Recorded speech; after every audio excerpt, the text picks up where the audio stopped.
Fitria Nurrahma, salah satu mahasiswi pendidikan S1 Matematika Universitas Muhammadiyah Semarang. Pada kesempatan kali ini, saya akan menjelaskan materi mata kuliah struktur aljabar, yaitu materi tentang himpunan dan grup. Sebelum saya bahas materi pada kesempatan kali ini, jangan lupa untuk like, share, dan komen. Kemudian jangan lupa tekan tombol loncengnya ya.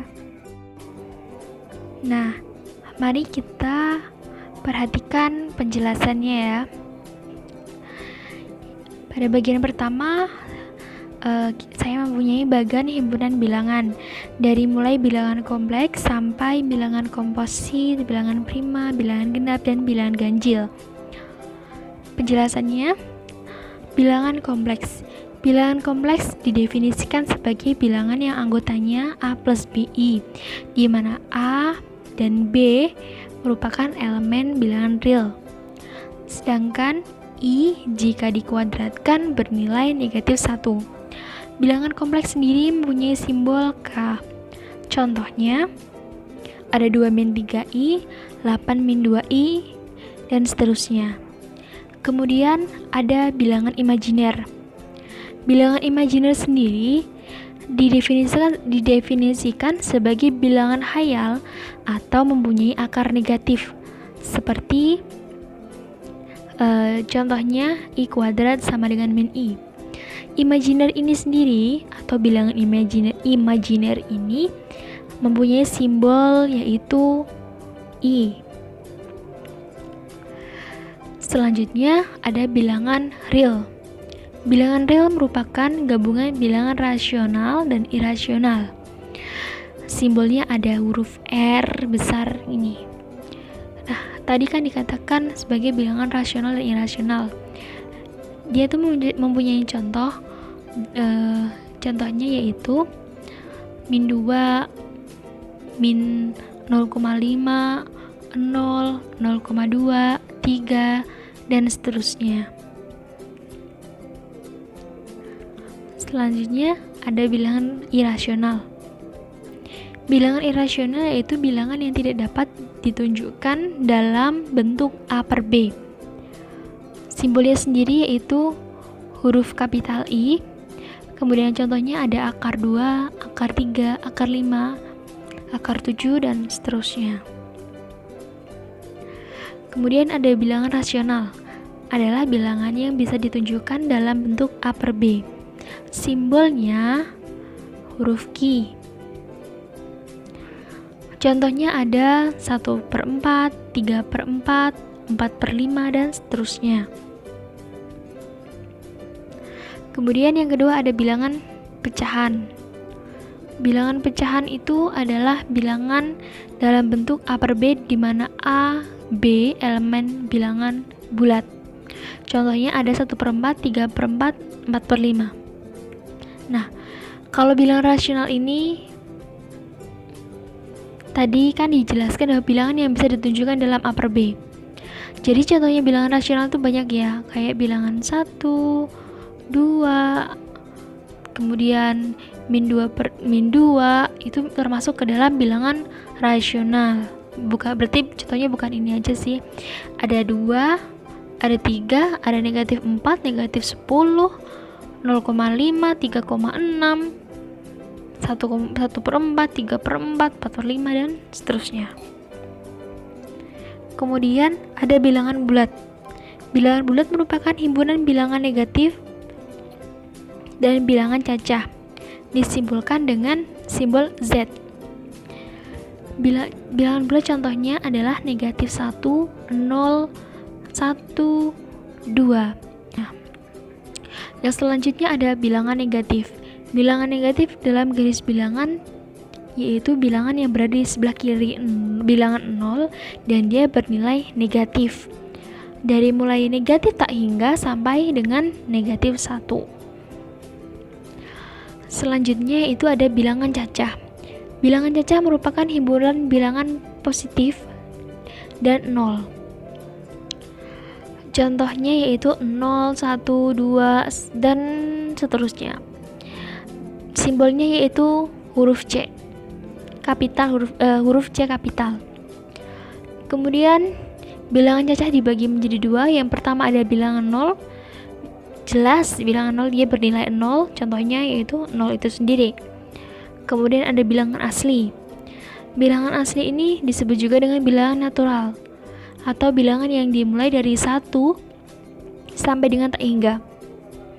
Simbolnya ada huruf N kapital. Kemudian contohnya ya 1, 2, 3 dan seterusnya. Setelah itu pada bilangan asli dibagi lagi.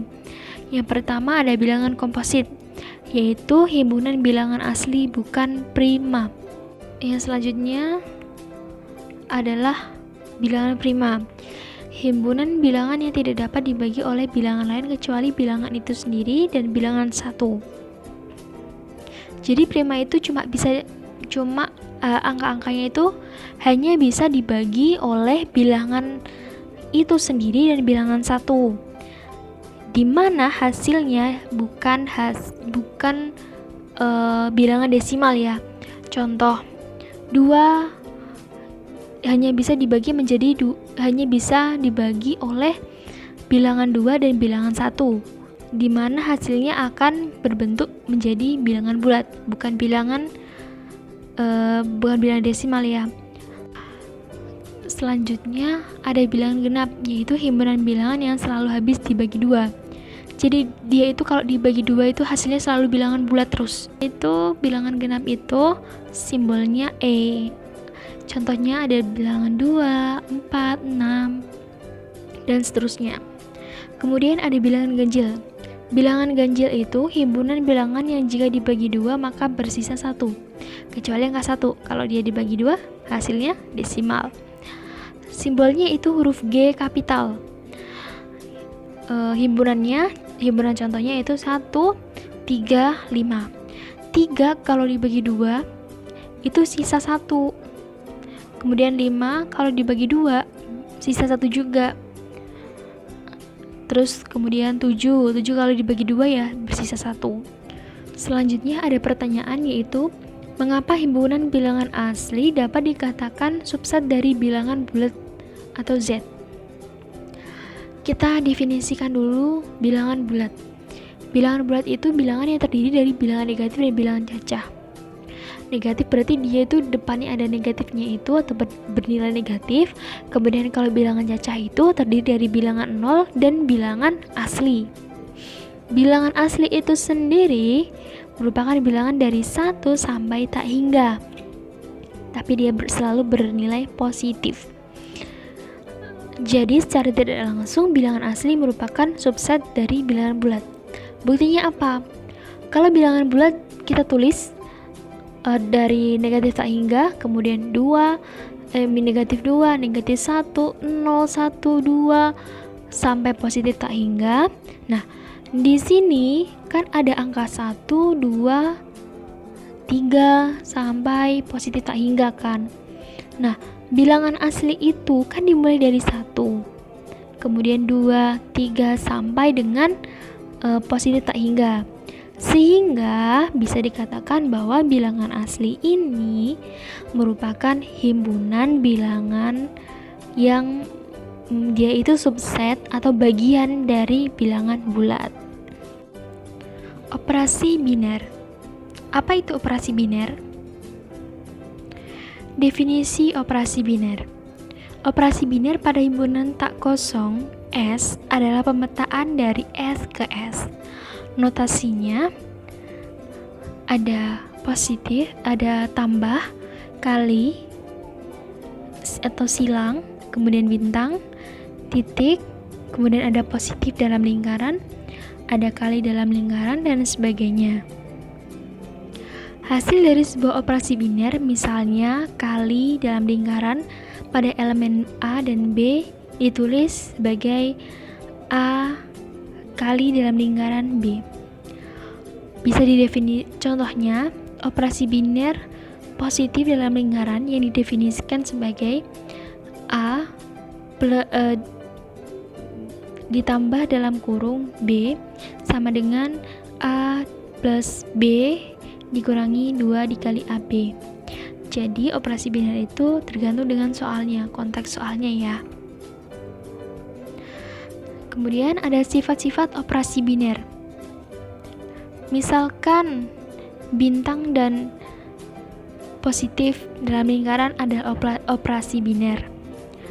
Operasi bintang atau kita menyebutnya dikali ya, dikatakan satu komutatif. Jadi operasi biner itu dikatakan komutatif jika A dikali B sama dengan B dikali A untuk setiap A dan B. Jadi komutatif itu kalau dibalik itu bernilai sama ya. Kemudian ada asosiatif jika dalam kurung A dikali B dikali C dan A dikali dalam kurung B dikali C untuk setiap A, B, C. Jadi kalau ada dalam kurung A dikali B dikali C sama dengan A dikali dalam kurung B dikali C untuk setiap A, B, C, maka dia itu dikatakan asosiatif. Selanjutnya yang ketiga yaitu operasi biner mempunyai identitas. Suatu operasi biner dikatakan mempunyai identitas jika terdapat E sedemikian hingga A dikali E sama dengan E dikali A sama dengan A untuk setiap A. Jadi maksudnya itu misalkan kita nilai E-nya itu 1. Jadi kalau A dikali 1 sama dengan 1 dikali A sama dengan A. Kemudian yang keempat mempunyai sifat inverse. Suatu operasi biner dikatakan mempunyai sifat inverse jika setiap A terdapat inverse A. Sedemikian hingga A dikali inverse A sama dengan inverse A dikali A sama dengan E, di mana E adalah elemen identitas untuk operasi perkalian. Inverse A atau A inverse disebut inverse dari elemen A. Kemudian yang kelima ada distributif. Suatu operasi biner dikatakan memiliki sifat distributif jika terhadap operasi positif dalam lingkaran dan perkalian jika untuk setiap A, B, C berlaku. Yang pertama, jika A dikali dalam kurung B positif dalam lingkaran C sama dengan A dikali B positif dalam lingkaran dalam kurung A dikali C dan dalam kurung B positif dalam lingkaran C dikali A sama dengan B sama dengan dalam lingkaran B dikali A positif dalam lingkaran dalam kurung C dikali A.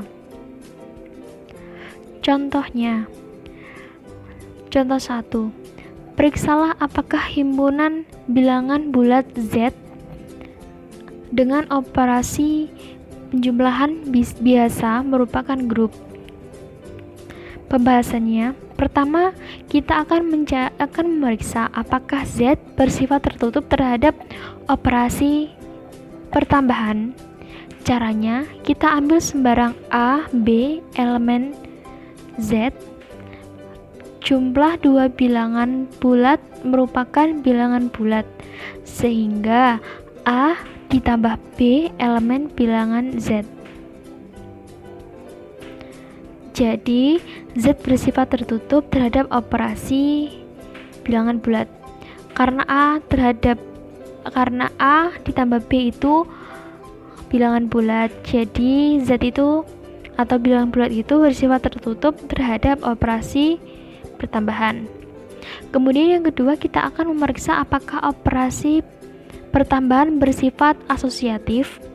Caranya, kita ambil sembarang A, B elemen bilangan bulat. Perhatikan bahwa A ditambah dalam kurung B tambah C sama dengan dalam kurung A ditambah B ditambah C. Jadi A ditambah A ditambah dalam kurung B tambah C sama dengan A ditambah B dalam kurung kemudian ditambah C. Jadi ini sama ya. Jadi dapat disimpulkan bahwa operasi pertambahan bersifat asosiatif. Kemudian yang ketiga, kita akan memeriksa apakah bilangan bulat dan perkalian mempunyai unsur identitas. Caranya, terdapat 0 elemen bilangan bulat, sehingga untuk setiap A elemen bilangan bulat berlaku A tambah 0 sama dengan A dan 0 tambah A sama dengan A. Benar kan ya, kalau A ditambah 0 itu hasilnya A. Jadi 0 merupakan unsur identitas pada bilangan bulat pertambahan. Kemudian yang keempat, kita akan memeriksa apakah A elemen Z atau elemen bilangan bulat mempunyai inverse. Caranya, untuk setiap A elemen bilangan bulat terdapat negatif A elemen bulat. Jadi kalau ada A elemen bulat juga ada negatif A elemen bilangan bulat. Sehingga A ditambah negatif A sama dengan 0 dan negatif A ditambah A sama dengan 0. Jadi setiap unsur di bilangan bulat mempunyai inverse. Dengan demikian dapat disimpulkan bahwa Z pertambahan merupakan grup. Selanjutnya yang kedua, pada himpunan bilangan bulat didefinisikan operasi perkalian, yaitu apabila A dikali B sama dengan A ditambah B ditambah 1. A di mana A, B elemen Z atau elemen bilangan bulat. Periksa apakah bilangan bulat perkalian merupakan grup. Pembahasannya, yang pertama kita akan memeriksa apakah bilangan bulat bersifat tertutup terhadap operasi perkalian. Caranya, ambil sembarang A, B elemen bilangan bulat. Perhatikan bahwa A dikali B sama dengan A ditambah B ditambah 1. Jumlah 3 bilangan bulat merupakan bilangan bulat, sehingga A dikali B merupakan elemen bilangan bulat. Jadi, bilangan bulat bersifat tertutup terhadap operasi perkalian. Selanjutnya, kita akan memeriksa apakah perkalian merupakan operasi yang bersifat asosiatif. Caranya, ambil sembarang A, B, C elemen bilangan bulat. Perhatikan bahwa A dikali dalam kurung B dikali C sama dengan A. Kita masukkan, kalau tadi kan A dikali B itu hasilnya adalah A ditambah B ditambah 1. Kalau B dikali C berarti B ditambah C ditambah 1 dari definisi operasi. Kemudian sama dengan A ditambah B ditambah C ditambah 1 ditambah 1 sama dengan A ditambah B ditambah C ditambah 1 ditambah 1 sama dengan A ditambah B ditambah C sama ditambah 2. Di pihak lain, kita juga membuktikan bahwa A dikali B dikali C sama dengan A ditambah B ditambah 1 dikali C. Kita masukkan semuanya sehingga hasilnya ada A ditambah B ditambah C ditambah 2. Maka benar jawabannya kan antara A dikali B dalam kurung B dikali C sama dengan A dikali B dikali C. Jadi bilangan bulat bersifat asosiatif terhadap operasi perkalian. Yang ketiga, kita akan memeriksa apakah bilangan bulat perkalian merupakan unsur identitas. Caranya, yang pertama kita akan mencari unsur identitas E yang harus memenuhi A dikali E sama dengan A. Kita masukkan A dikali E sama dengan A sama dengan A ditambah E ditambah 1 sama dengan A, sehingga hasilnya E sama dengan negatif 1. Karena E sama dengan negatif 1, maka kita perlu menunjukkan apakah E sama dengan negatif 1 merupakan unsur identitas pada bilangan bulat perkalian. Maka caranya, terdapat E sama dengan negatif 1 elemen bilangan bulat. Terdapat E sama dengan negatif 1 E elemen bilangan bulat, sehingga untuk setiap A elemen bilangan bulat berlaku A dikali E sama dengan A dikali 1, sehingga hasilnya A. Dan E dikali A sama dengan negatif 1 dikali A. Jika dimasukkan definisi operasi perkalian, maka hasilnya adalah A. Karena E dikali A sama dengan A dikali E, maka dapat disimpulkan bahwa bilangan bulat perkalian merupakan unsur identitas, yaitu E sama dengan negatif 1. Kemudian yang keempat, kita akan memeriksa apakah A elemen bilangan bulat mempunyai inverse. Caranya, agar A inverse menjadi inverse dari A, maka harus dipenuhi A dikali A inverse sama dengan E, dan A inverse dikali A sama dengan E. Dalam menentukan inverse, kita gunakan definisi operasi perkalian, sehingga didapat A inverse sama dengan negatif A dikurangi 2. Setelah mendapatkan A inverse, kita perlu mengecek apakah A inverse merupakan anggota bilangan bulat. Karena A inverse sama dengan min A min 2 elemen bilangan bulat, maka perlu menunjukkan apakah A inverse sama dengan min A min 2 benar merupakan inverse dari A. Caranya yaitu ambil sembarang A elemen bilangan bulat.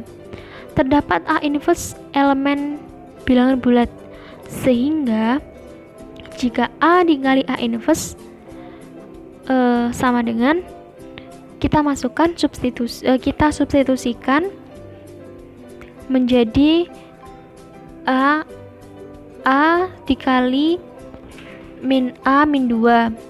Sehingga jika kita gunakan definisi operasi perkalian, pengurangan, kemudian operasi penjumlahan asosiatif, didapat hasilnya yaitu E. Dan jika A inverse dikali A, kita lakukan yang sama menggunakan substitusi, definisi operasi perkalian, definisi operasi pengurangan, operasi penjumlahan komutatif dan asosiatif, didapat hasilnya sama yaitu E. Jadi setiap anggota bilangan bulat mempunyai inverse. Dengan demikian dapat disimpulkan bahwa bilangan bulat perkalian merupakan grup. Nah, itu tadi penjelasan dari sedikit materi struktur aljabar. Nah, itu tadi sedikit penjelasan dari materi struktur aljabar tentang himpunan dan grup. Sekian video pembelajaran dari saya. Jangan lupa untuk subscribe, like, share, dan komen, dan juga nyalakan tombol loncengnya. See you in the next video.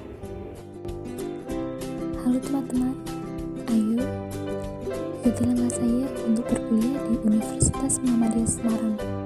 Syarat pendaftarannya sangat mudah dan juga bebas tes. Untuk informasi lebih lanjut bisa menghubungi Bapak Iswayudi Joko dengan nomor WhatsApp 0821 3879 3405 atau langsung datang ke kampus Kedungmundu di Jalan Kedungmundu Raya nomor 18. Untuk informasi pendaftaran bisa klik pmb.unimus.ac.id. Terima kasih.